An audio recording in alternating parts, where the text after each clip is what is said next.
ಸ್ನೇಹಿತರೆ, ಎಲ್ಲರಿಗೂ ಮುಂಜಾನೆಯ ನಮಸ್ಕಾರಗಳು.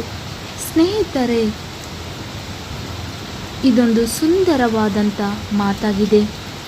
ಕಷ್ಟವೋ ಸುಖವೋ ಎಲ್ಲವೂ ನಿನ್ನ ಪ್ರಸಾದವಯ್ಯ, ನೀನು ಕೊಟ್ಟಿದ್ದನ್ನು ಅನುಭವಿಸುವುದಷ್ಟೇ ನಮ್ಮ ಕರ್ತವ್ಯ. ಮಾತನಾಡಿದರೆ ಸಮಸ್ಯೆ ಸಾವಿರದಷ್ಟು, ಮೌನವಾಗಿದ್ದರೆ ಅದಕ್ಕೆ ಅರ್ಥ ಸಾಗರದಷ್ಟು. ಸ್ನೇಹಿತರೆ, ಕಷ್ಟವಿದೆ ಅಂತ ಎಲ್ಲರ ಹತ್ರ ಹೋಗಿ ನಮ್ಮ ಕಷ್ಟ ಹೇಳಿಕೊಂಡರೆ ಅದಕ್ಕೆ ಸಮಸ್ಯೆ ಸಿಗುವುದಿಲ್ಲ. ಆದ್ದರಿಂದ ನಾವು ಎಷ್ಟು ಮೌನವಾಗಿರುತ್ತೇವಲ್ಲ ಅದಕ್ಕೆ ಅರ್ಥ ಸಾಗರದಷ್ಟು. ಸ್ನೇಹಿತರೆ, ಸಮಸ್ಯೆ ಹಿಂದೆ ಪರಿಹಾರ, ದುಃಖದ ಹಿಂದೆ ಸಂತೋಷ, ಸವಾಲಿನ ಹಿಂದೆ ಒಂದು ಅವಕಾಶ ಇದ್ದೇ ಇರುತ್ತದೆ. ತಾಳ್ಮೆಯಿಂದ ಕಾಯಬೇಕು ಅಷ್ಟೇ.